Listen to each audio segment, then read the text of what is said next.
मंत्रिमंडल में मेरे सहयोगी अश्विनी वैष्णव जी, यहां उपस्थित अन्य महानुभाव और आंध्र प्रदेश के मेरे प्यारे भाई और बहनों, आंध्र प्रदेश गवर्नर श्री हरिचंदन विश्वभूषण गारिकी, मुख्यमंत्री श्री जगन्मोहन रेड्डी गारिकी, केंद्र ప్రభుత్వంలో నా సహచర మంత్రి శ్రీ అశ్విని వైష్ణవ్ గారికి, అలాగే ఇక్కడ ఉపస్థితులైన అందరూ మహానుభావులకి మరియు ఆంధ్రప్రదేశ్ సోదరి సోదరులందరికీ నమస్కారం। कुछ महीने पहले ही मुझे विप्लव वीरुडु अल्लूरू सीताराम राजू जी की 125वीं जन्म जयंती के कार्यक्रम में आप सबके बीच आने का सौभाग्य मिला था। కొన్ని నెలల ముందు నేను విప్లవ వీరుడు అల్లూరి సీతారామరాజు 125వ జన్మ జయంతికి వచ్చే సౌభాగ్యం కలిగింది।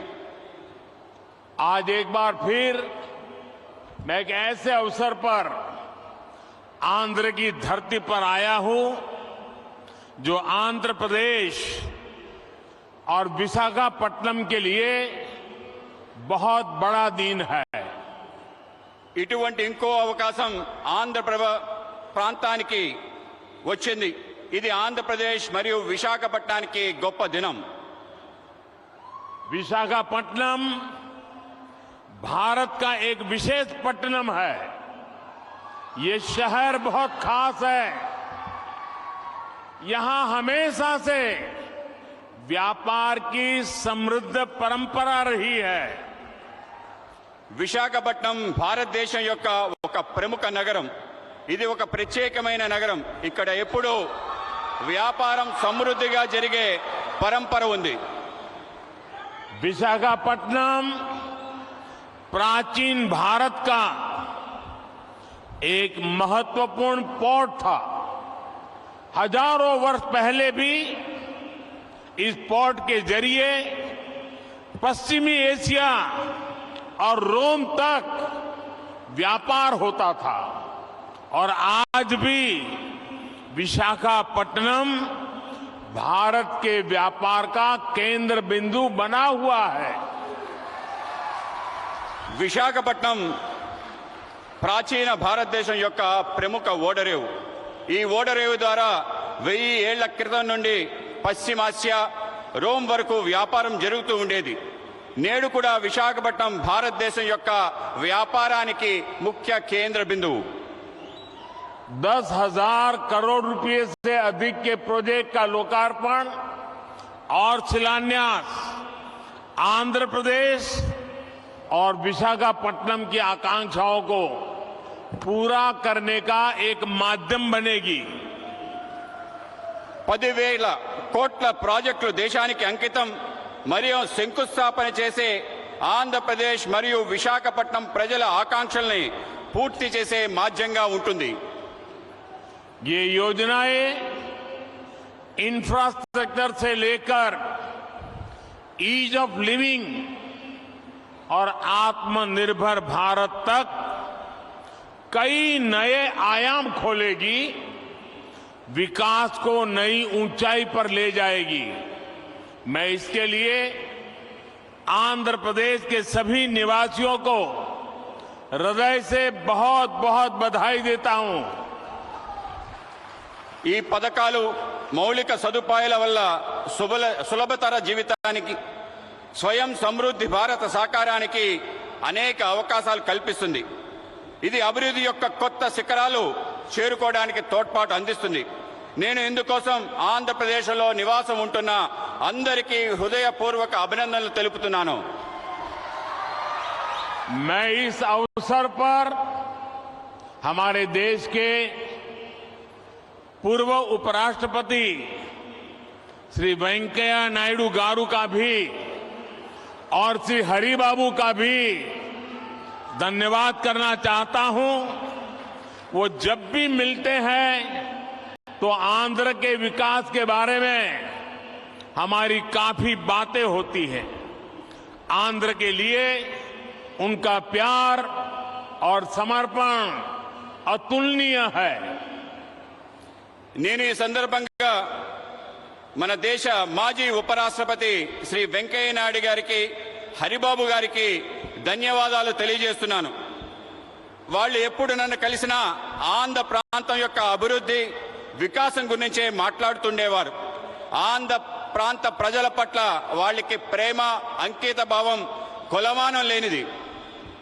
साथियों, आंध्र प्रदेश के लोगों की एक बहुत खास बात होती है कि वो स्वभाव से बहुत स्नेही और उद्यमी होते हैं।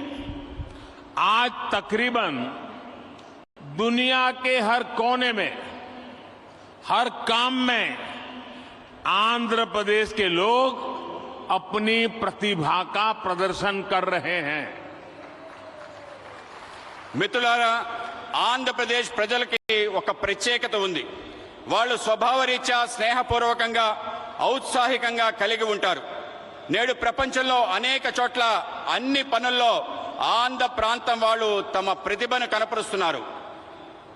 बात चाहे एजुकेशन की हो या एंटरप्राइज की, टेक्नोलॉजी की हो या मेडिकल प्रोफेशन की, हर क्षेत्र में आंध्र प्रदेश के लोगों ने अपनी विशिष्ट पहचान बनाई है। ఇది చదువు గురించి అయినా గాని, వ్యాపార దృక్పథం గురించి అయినా గాని, సాంకేతిక రంగంలో గాని, వైద్య రంగానికి సంబంధించిందైనా గాని అన్ని చోట్ల ఆంధ్ర ప్రాంత ప్రజలు తమ ప్రత్యేక గుర్తింపు ప్రదర్శిస్తున్నారు.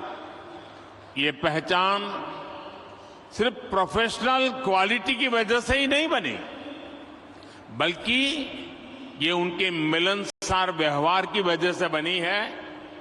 आंध्र प्रदेश के लोगों का खुश मिजाज और जिंदादिल व्यक्तित्व हर किसी को उनका मुरीद बना देता है। ఈ గుర్తింపు వృత్తిపరమైన లక్షణాల కారణంగా కాక వాళ్ళ యొక్క కలుపుకోరుతనం కారణంగా ఏర్పడింది. ఆంధ్రప్రదేశ్ ప్రజల యొక్క ఉల్లాసవంతమైన ఉన్నతమైన వ్యక్తిత్వం వాళ్ళని అలా మెచ్చుకునేలా చేస్తుంది. तेलुगु भाषी लोग हमेशा बेहतर की तलाश में रहते हैं और हमेशा बेहतर करने की कोशिश करते रहते हैं। मुझे खुशी है कि आज यहां जिन विकास परियोजनाओं का शिलान्यास और लोकार्पण हुआ है, वो भी आंध्र प्रदेश में प्रगति की गति को और बेहतर करेगी। తెలుగు ప్రజలు ఎప్పుడు కూడా అందరి బాగు కోసం వెతుకుతూ ఉంటారు, అలాగే బాగు చేయడం కోసం కృషి చేస్తుంటారు. నాకు చాలా సంతోషంగా ఉంది. ఈరోజు అభివృద్ధి కార్యక్రమాల యొక్క శంకుస్థాపన జాతికి అంకితం చేసిన విషయంలో ఆంధ్ర ప్రాంతం యొక్క అభివృద్ధి మెరుగుపడడానికి దోహదపడతాయని చెప్పి భావిస్తున్నాను. साथियों, आजादी के अमृत काल में देश विकसित भारत के लक्ष्य को लेकर विकास के रास्ते पर तेजी से आगे बढ़ रहा है। మిత్రులారా, మనం స్వతంత్ర దినోత్సవం యొక్క అమృత కాలంలో ఉన్నాం. వికసించిన భారత అనే లక్ష్యంతో అభివృద్ధి పదంలో ముందుకి తోసిపోతున్నాం. विकास की ये यात्रा बहुआयामी है। इसमें सामान्य मानवीय के जीवन से जुड़ी जरूरतों की चिंता भी शामिल है। इसमें सबसे बेहतर आधुनिक इंफ्रास्ट्रक्चर का निर्माण भी शामिल है। అభివృద్ధి యొక్క ఈ యాత్రలో బహుముఖమైంది.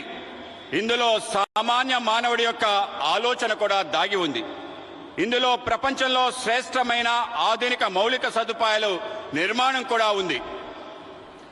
आज के इस कार्यक्रम में भी इंफ्रास्ट्रक्चर पर हमारे विजन की झलक भी साफ दिख रही है। हमारा विजन है समावेशी विकास का, इंक्लूसिव ग्रोथ का నేడు ఈ కార్యక్రమంలో మౌలిక సదుపాయాల కల్పనలో మా దార్శనికత యొక్క స్పష్టమైన సంకేతం కనబడుతుంది. మా ఆలోచన అంతా కూడా సమ్మిళిత అభివృద్ధి కోసం इंफ्रास्ट्रक्चर को लेकर हम कभी ऐसे सवालों में नहीं उलझे कि हमें रेलवे का विकास करना है या सड़क परिवहन का. हम कभी इसे लेकर दुविधा में नहीं फंसे कि हमें पोर्ट पर ध्यान देना है कि हाईवे पर. మేము మౌలిక సదుపాయాల కోసం ఎటువంటి సందేహాలకి లోను కాలేదు. అది రైల్వేల అభివృద్ధి అయినా రోడ్ల అభివృద్ధి అయినా మనం పోర్టుల అభివృద్ధి చేద్దామా రహదారుల అభివృద్ధి చేద్దామా అనే విషయంలో సందేహపడలేదు. इंफ्रास्ट्रक्चर के इस आइसोलेटेड व्यू से देश को भारी नुकसान उठाना पड़ा. इससे सप्लाई चेन पर असर पड़ा और लॉजिस्टिक्स का खर्च बढ़ गया. మౌలిక సదుపాయాల్లో ఇటువంటి లోపభూయిష్టమైన ఆలోచన కారణంగా దేశానికి భారీ నష్టం చవిచూసింది. మిత్రులారా, సరఫరా గొలుసు రవాణా సౌకర్యాలు బహుముఖమైన అనుసంధానంపై ఆధారపడి ఉంటుంది. ఆ విధంగా ముందుకు వెళ్ళడానికి దోహదపడతాయి. साथियों, सप्लाई चेन और लॉजिस्टिक्स मल्टी मॉडल कनेक्टिविटी पर निर्भर करते हैं. इसलिए हमने इंफ्रास्ट्रक्चर के विकास को लेकर के नई अप्रोच अपनाई. हमने विकास के इंटीग्रेटेड व्यू को महत्व दिया. మిత్రులారా, సరఫరా గొలుసు బహుముఖమైన అనుసంధానంపై ఆధారపడి ఉంటుంది. ఇందుకోసం మేము మౌలిక సదుపాయాల కోసం ప్రత్యేకమైన ఒక కొత్త పద్ధతిని ప్రారంభించాం. మౌలిక సదుపాయాలు ఏకీకృత ఆలోచనలతో పెద్దపీట వేశాం. आज जिस इकोनॉमिक कॉरिडोर की नींव रखी गई है उसमें 6 लेन वाली सड़क का प्रावधान है. पोर्ट तक पहुंचने के लिए एक अलग सड़क भी बनाई जाएगी. एक तरफ हम विशाखापट्टनम रेलवे स्टेशन को संवार रहे हैं तो दूसरी तरफ फिशिंग हार्बर को अत्याधुनिक बना रहे हैं. నేడు ఎకనామిక్ కారిడార్ ఆర్థిక లోగుల గురించి ఆలోచిస్తున్నాం. అందులో 6 రోడ్ల సదుపాయం గురించి ఉంది. పోర్టు వరకు చేరడం కోసం ఒక ప్రత్యేకమైన రోడ్డు నిర్మాణం చేయడం జరుగుతుంది. ఒక పక్క విశాఖపట్నం రైల్వే స్టేషన్ ని ఆధునీకరిస్తున్నాయి, ఇంకో పక్క మన చేపల రేవుని కూడా ఆధునీకరిస్తున్నాం. साथियों, इंफ्रास्ट्रक्चर का ये इंटीग्रेटेड व्यू पीएम गति शक्ति नेशनल मास्टर प्लान की वजह से संभव हुआ है. गति शक्ति प्लान से न सिर्फ इंफ्रास्ट्रक्चर निर्माण की रफ्तार तेज हुई है बल्कि इससे परियोजनाओं पर लगने वाला खर्च भी कम हुआ है. మిత్రులారా, మౌలిక సదుపాయాల ఏకీకృత ఆలోచన కారణంగా ప్రధానమంత్రి గతిశక్తి జాతీయ ప్రణాళిక కారణంగా జరుగుతుంది. మిషన్ గతిశక్తి ద్వారా మౌలిక సదుపాయాల వేగం పెరుగుతుంది. దీంతో పాటు అనేక ప్రాజెక్టులపై జరిగే ఖర్చు బాగా తగ్గుతుంది. मल्टी मॉडल ट्रांसपोर्ट सिस्टम ही हर शहर का भविष्य है और विशाखापट्टनम ने इस दिशा में कदम बढ़ा दिया है. మల్టీ మోడల్ లాజిస్టిక్స్ బహుముఖమైన రవాణా వ్యవస్థ ప్రతి నగరం యొక్క భవిష్యత్. విశాఖపట్నం కూడా ఈ దిశగా ముందడుగు వేస్తుంది.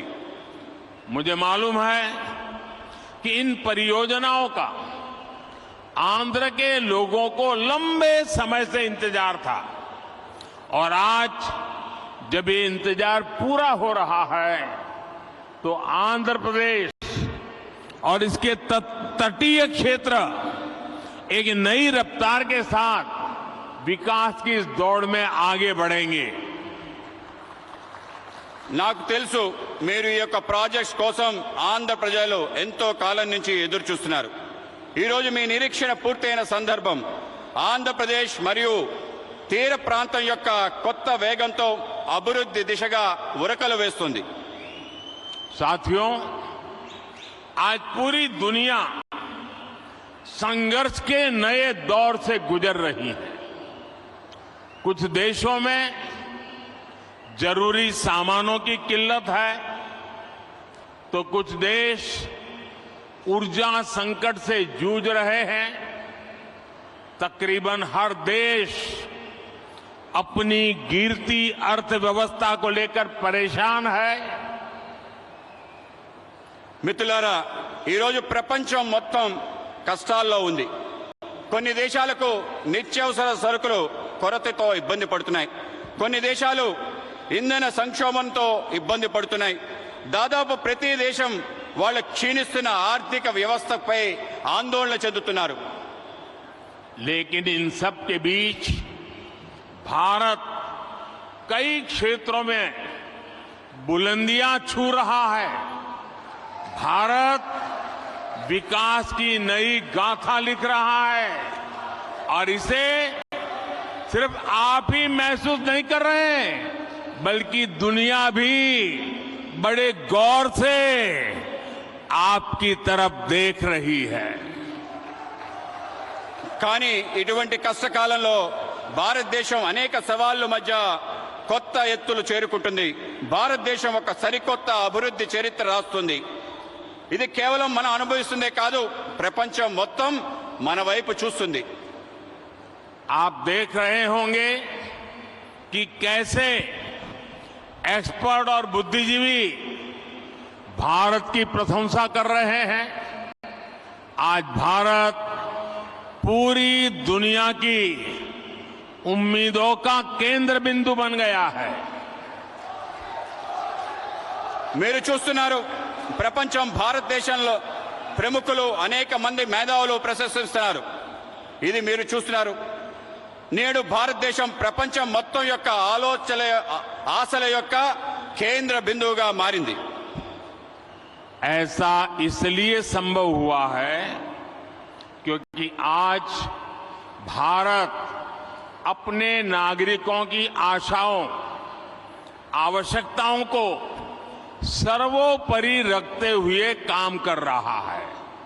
हमारी हर पॉलिसी, हर फैसला सामान्य मानवी के जीवन को बेहतर बनाने के लिए है.